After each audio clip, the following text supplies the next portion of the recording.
Hello,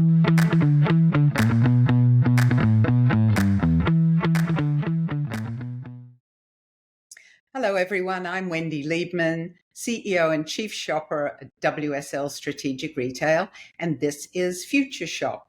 This is where I talk to innovators, disruptors, and iconoclasts about the future of retail. In this episode, I'm going to talk not to one, but actually to six. Yes, six innovators, disruptors, and iconoclasts. Why six? Well, as we're all getting ready and planning for the 2024, 2025, what's it all going to look like? I thought I would bring you the very best thinking from the best retailers, the best brand builders, healthcare experts, and retail architects that together will give you some really deep, great insight into what your plan should look like for the coming 12, 18, 24 months and what the future of retail really needs to be for your future of retail. Hence, we're going to have a party. So let's begin at the beginning. The first really big theme that we have been hearing in our retail and CPG world, literally the world, is the impact women are having leading the health and wellness revolution. You've heard from us in all our latest How America Shops research about what women expect, what they're burdened with, how they're the caregivers in the family. And the truth is, if we're thinking about everybody's health and wellness, it's all on her. My guest to talk about that and the future of retail healthcare is Susan Lang. She is the founder of XIL Health, a women-owned healthcare analytics and technology company. She invests in healthcare startups. She has spent her entire working life in the healthcare space. She has a really compelling, interesting view about where healthcare is going, the role of retail healthcare, and the power that women have. Let's have a listen to what Susan's got to say. If you think of a retail store, I do think the whole front end of that store needs to be reimagined so that you could have potentially a smart store where you had a pod. I mean, if you think about this, you could go into a pod, you could rent the pod, you could pay a fee, you step in like you would an old photo booth, and you get your primary care visit is done on screen. Everything's monitored for you, including your blood pressure. You get your script, you walk out, you fill the script, and you're out, and you've just had a primary care visit. I do think the front end of these stores, from a product perspective, has to start moving to service. And beyond service, has to start moving to data really is the product. People want their data, and they want insights on their data. And they want to understand when data is being collected, even on their wearable devices, where's it going and who's using it and how does it benefit them? So I think that's a whole new challenge to start to think about. But I think it's actually really exciting when you think about that. Women make 70% of all healthcare decisions in this country, which is also shocking. Women who are taking care of their kids, their family, their parents, their community, and who aren't taking care of themselves. We really want to hear the voice of what women need at each stage of their life and how we put those supports in place. Could we do care packages through subscription? Okay, so you're having your first baby. What do you need to come every month that you haven't thought about to help you feel better? What do you need to come for the 12 months after you have your first child? What do you need if you're going through breast cancer, right? Do you have ice pops in your freezer because we know that chemo, it's going to affect your mouth, and you get all these different things that could be done so easily that you wouldn't have to learn yourself. Every new person who gets sick, they're on this journey to discover what does it mean, what's the progression of that care, and what does that mean for them? Could we circumvent that somehow and put those things in a store where they could come in and get them all in one place? Possibly in a package even delivered to them, which would be even better. Susan tells a really extraordinary story when you think about it.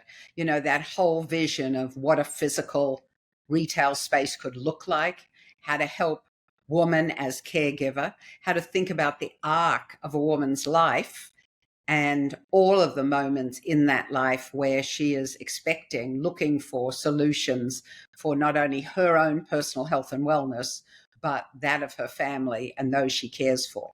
This isn't just about, well, we put it on this side of the store or that side of the store. This is about whole focus on the impact of health and wellness and the power of women and retail to lead in that space. So I'm sure you got the message, right? My second guest is actually talking a lot about not just women and gender, but actually a whole next generation that are defining growth in this country. Now, it's not Gen Z. This guest, Michael Clinton, is the former president and publishing director of Hearst magazines. He remains an advisor to Hearst, and he set up a brand new company recently that built from a book he wrote in 2021 called ROARForward into the second half of your life. Yes, the generation he's talking about is actually not Gen Z. It's actually older people, not just Americans, older people around the world, those, heaven forbid, 50 plus, who are really defining this new world of consumption, lifestyle, spending, and retail. Let's hear what Michael has to say about this 50 plus population and how, in fact, retailers are actually getting an F grade when it comes to serving the needs of this population today. This is probably the biggest social movement of our lives, in that the world, the developed world in particular, is going through a massive, massive shift in terms of living longer. We like to use that phrase as opposed to getting older, because if you're 50 and healthy, there's a very good chance you're going to live to be 90. So the whole life cycle of the second half of life is going to change dramatically for us personally, individually, but also for brands, companies, retailers, because this group is redefining their 50s, 60s, 70s, and beyond. And it affects everyone, regardless of race, gender, politics, religion, because everyone is going to be in this cohort. So I wanted to put a spotlight on not only that, but the people who are really at the forefront of redefining this cohort. I call them the reimagineers, and they are the people who are really very, very different than any generation that's ever lived on planet Earth. So we can start there. I would add that right now in the United States alone, 35% of the population is already 50 plus. The millennials turned 50 in 7 years. They have a spending power of 8.3 trillion a year, which will grow to 13 trillion. They're not brand loyal. They're not interested in same old, same old. They're blowing up all of the stereotypes, and they're a force. They also, by the way, have all of the assets and all of the money. So they're a powerful cohort. I actually call them the new growth market for smart marketers and smart retailers. You know, the one thing that's happening, which is really interesting, is for the first time in history, you're going to have 5 generations of people in the workplace. And getting input from all the various generations is the secret sauce for what will be successful brands, marketers, and retailers moving forward. And that includes those 50 plus folks who have a lot of experience and wisdom. Retail gets an F because generally the representation of anyone in their advertising who is over 30, forget over 40, is hard to find. You gave retail, in its broader sense, I assume, an F. How do you think retailers, whether it's, mass or big boxes, whether it's specialty, luxury, department stores, e-commerce, whatever, in the breadth of all the things that we cover, anywhere people shop, what are the things that they need to be thinking about here? Is it product? Is it imagery? Is it design of store? What does it mean? What should they be looking at so they move up from a horrible F? I think it's all of the above. I'll give you an example. In the automotive industry, what's happening is, the average age of the car buyer in America today is 60, and the number of drivers who are on the road are, considerably aging and getting older. And so the design of automotive products, both the software and the hardware, are changing dramatically. So being age agnostic is important. Having representation of people that are contemporary versions of them, not some, the husband and wife walking into the sunset or petting the cat or playing with the grandchild. How about mountain biking, or doing something that is, sort of a different kind of representation? And of course, also, the way a store is merchandised to reflect that, in terms of not segregating people out based on age. And a lot of the drugstore chains, when they're focusing on that cohort, it's all about medical and health. Well, there are consumers who are buying lots of other things in their stores, so they should be integrated into those messages as well. So we've talked about women, we've talked about generational surprises. Then there's the whole other piece that we heard Parbinder Dhariwal talk about when he spoke about personalization, one-to-one. Parbs, for those who don't know him, is the VP and General Manager of CMX at CVS Health, CVS, the healthcare retailer. And he and I talked a lot about this thing called retail media networks. What we really talked about, though, was this as a vehicle to personalize shopping experiences. And I asked him the question about, are we now at that moment in time when we really can create one-to-one shopper personalization? Listen to what he had to say. You know how shopper obsessed I am. So can we step back a little bit? It feels like we're starting to talk about more appropriately is personalization. And it just took me back years when we started to talk about one-to-one marketing. I mean, is that this moment now? I think it's been closer than it's ever been, right? In regards to sort of being this moment as retail media networks evolve. The piece that we cannot lose sight of as we see this evolution of retail media networks is, how do we add value to the consumer through their journey within retail? And what I mean by that is, if you think about the depth and the breadth that we have at CVS Health and CVS Pharmacy through just even the loyalty program, which is Extra Care. So Extra Care has 74 million plus consumers. We're able to talk to them and communicate with them, be it through a digital environment or be it through the physical environment as well. We understand that consumer. We understand how they shop. We understand when they shop. We understand how they basket build. We understand the categories they're much more focused around within our ecosystem. And the personalization concept comes into effect in order to help that consumer discover more products or see products that are much more contextually relevant. And that's the piece that retail media networks really need to double down on, is providing discoverability and contextually relevant products when a consumer is looking for products within those categories.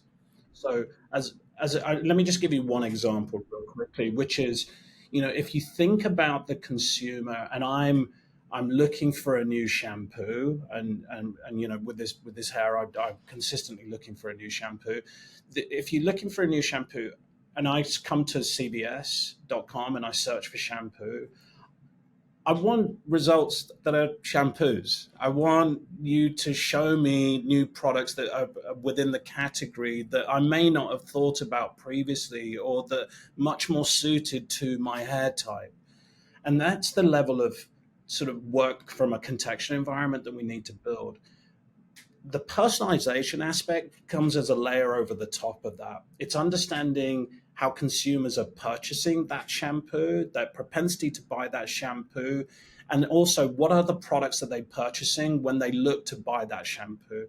And then how do we then serve that customer messaging in order for them to really understand other products within the categories that they could also basket build specifically, or think about, or brand build for their next purchase or their next visit to CVS or other retail. We're trying to digitize an analog industry. Retail has been traditionally analog, especially brick and mortar heavy retailers such as CVS. And we're driving that forward, and we're driving that forward with the consumer in mind through their health and wellness journey, and the way in which we can actually continue to have that consumer engage with us, not just from a product purchasing perspective, but also, as we talked about earlier on the podcast, is how do we give them more information to understand how they can improve their health and wellness journey as a whole. And you've got to be able to be incredibly purpose-driven around that. That got me to that point of saying, well, but in all of that, what is actually the role of the store? What is the role of the physical store in this new world where we've got lots of big themes changing, lots of discussion about technology? What does the physical store mean now? Well, my guest, Dawn Clark, a noted retail architect, most recently, she was design director at Amazon for the new Amazon style concept out of California. Previous to that, she was at Nordstrom, so very high-end luxury, Starbucks around the world, so on lots of different street corners, as well as Harrods in London, and lots of really amazing retail spaces. What was fascinating about what Dawn had to talk about is this notion of a human store and how retail now needs to take on a different role when we think about its purpose and how it builds emotional connection. Here's what Dawn had to say. You can't step over these emotional factors, because in the end, it's this emotional experience that is going to create a connection between, whatever brand you are and what you're trying to sell. Which we know, like, we just have too many choices, and there's so many products, and you have to do something more than that. That transition from going to Nordstrom and the 57th Street store with the beautifully curved and lighted facade, and then the space and the light, which is really quite extraordinary, to going to creating a new concept for Amazon with the style store. Talk a bit about that concept and the transition to create that. I found my other human factors were equally as relevant, even maybe more so, in this sort of interweaving and translation between technology and physical experience at the same time. So let me just step back for a second and say, Amazon style was envisioned to be really the first Amazon store concept for men's, women's, and kids' clothing. And we worked extremely hard to bring the sort of best store we could imagine to life that, included the development of digital tools in parallel to this physical store design that would enable key experiences to improve them and to get after pain points, that exist in this experience of shopping for clothing. My team was a fully integrated design team. So I had design technology, UX design, brand design, store design, all the development and the construction all together, which was quite amazing, because we had UX designers who had never done anything in a physical space, and physical designers who didn't have experience with UX design, and, getting together in a lab. I think when you walk into a store and you do this is what you do, Wendy, is does somebody care? Did somebody show up and organize things? Are the people well trained? I hate to say it too, and I don't mean to be unkind, but oftentimes these basics are just not in place. It's hard. Retail operations, it's every day. And, visual merchandising, definitely one of my more favorite topics, but it is probably your biggest selling tool, other than your employees in space, for almost any product type. It's always amazing to talk to Dawn, because she talks about things that I don't hear anybody else talk about.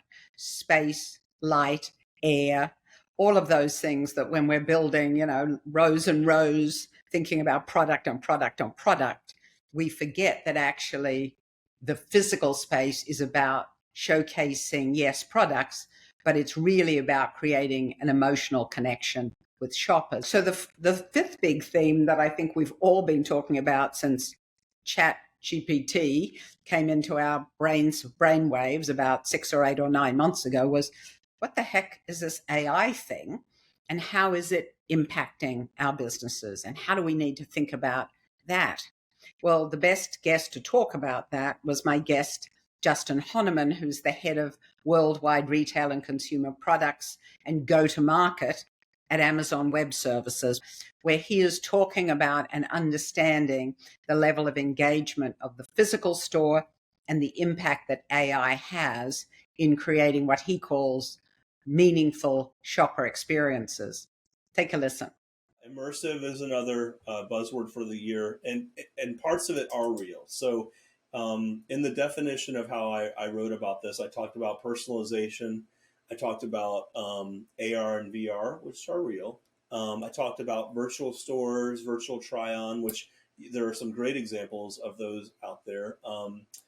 And so in 3D images is really taking new life now for e-commerce shopping.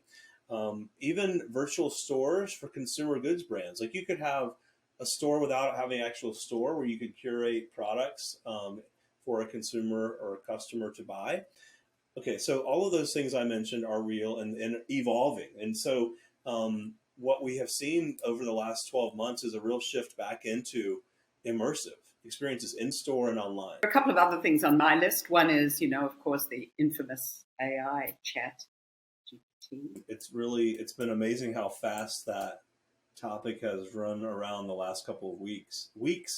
And so, yeah, I think it'd be interesting to see like early days and we're dealing with new and different technology that no one has really dealt with. So, or had to think about how to leverage. And so the question is like on things like that, and even some of the other technologies we talked about, like if you're a legacy or a major retailer, how do you balance the new shiny object, but also potential value capabilities with the fact that you're sitting on, old ERP systems that are expensive to operate and don't change, how do you think about customer experience with some of these new personalization capabilities and the immersive capabilities, right? How do you think about that when you are balancing that with some of the operational challenges of getting inventory and sourcing and whatnot? So, it's definitely good to keep an eye on what's happening in the market. And then, and what you're seeing is from the retailers that are doing it well, they are looking, they're investigating, they're experimenting, they're trying things that are days and weeks of testing versus months and years. As an aside, Justin's going to join us on future Shop podcast, where we're going to do kind of an AI update every month or so. So hold on for that. That will be coming soon as we move into the fall. So the last big theme in all of this, what do we need to do for our companies and cultures?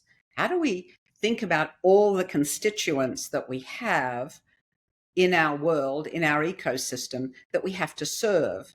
The person who provided huge insight and help and guidance on that discussion was Lisa Paley. Lisa is the president of Haleon North America, formerly GSK Consumer Health. And as she sat down with virtually a white paper to create the mantra and strategy and values for this new organization with her teams, she focused on the 3 C's. Let her tell you what they're all about. What do you see as the critical elements of a modern organization today? You have to operate like a small company. That's what makes it modern, because that's what the colleagues and the consumers are wanting, how they want to engage and what they're finding fulfilling. It's also about that mindset of being small, nimble, very entrepreneurial, and regardless of your size. So that's how you have to behave. That's about behavior. Having sort of that founder's mentality is really valued in modern companies. They talk a lot about prioritizing what you want versus what you need. And we have a value, at Haleon that's like, do what matters most.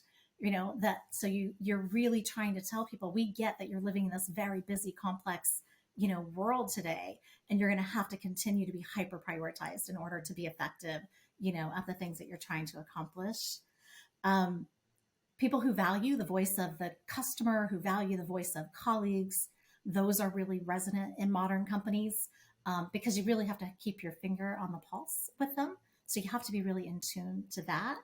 And finally, I would say just those companies that are really astute at adapting to change and understanding that, the pace of change continues to accelerate. But what you do about that and how you free people up to move at that pace. So you don't want to be as overprescriptive. You want a little more policy, less laws, like those kinds of things that allow people to respond at the pace of the change that they need to. It took a minute to perfect the purpose, I'll say, right? We put that word humanity in at a time when this world probably never needed it more, like it was so much going on. But ours is really rooted in that everyday healthcare too. And that was really important. But when you wake up and you go, wow, like that gets to be our purpose, and you can feel good about living that purpose every day and genuinely helping people. Your use of the word humanity was so compelling to me for several reasons. We had done, I think some of your team were actually there, a summit that we called the Big Business of Well just before the pandemic, and we had an architect, Dawn Clark, and Dawn was designing the new Nordstrom store on 57th Street and responsible for store redesign coming out of Starbucks and other very iconic retail brands. And she talked about creating a human store. And it was this sense of human and humanity. I think the fundamental underlying insight that people are finding is that you have to treat the whole person, right? And you can't just take a context or because you sell a brand or you sell one product. And I mean, that's not how they think about it or experience it. They think about it in the context of their whole person, their whole family, their whole life. And so I think as you come up with the view over the consumers and you incorporate that more genuinely and authentically, I think you get to different outcomes. And then we've since spent time finding partners who have similar value systems and who also want to make these differences. And then you start to amplify, right, your potential to make a big positive impact on it. How do we benefit that consumer and delight them through experiences? How do we partner with the retailers in the mix, right? Because they're going to go experience and get these services and products somewhere.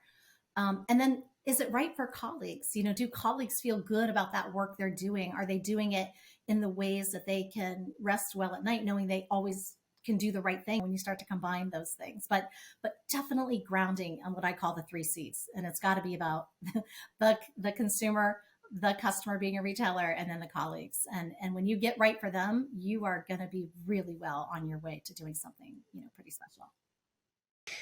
So there you have it, those sort of critical requirements of a modern organization. That's a pretty impressive group, if I may say. I always like to think about the company we keep here at WSL, and I think that was pretty good company.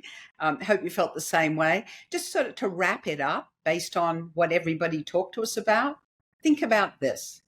First of all in their own ways, talked about keeping the shopper in your sites at the center of all you do, whether it's store design, whether it's personalization, all of those aspects, the culture within your companies, or understanding where the potential shoppers really are. The second they all talked about in their own ways was think about solutions, not just more product lined up shelf by shelf, store by store, and not just tech for tech's sake, but how technology builds that level of engagement, that level of loyalty that ultimately builds return on investment. But first, it begins with engagement. They all talked about, in their own ways, the role of women and how women are actually leading the world of wellness and shopping, and how we think about women still as caregivers for everybody.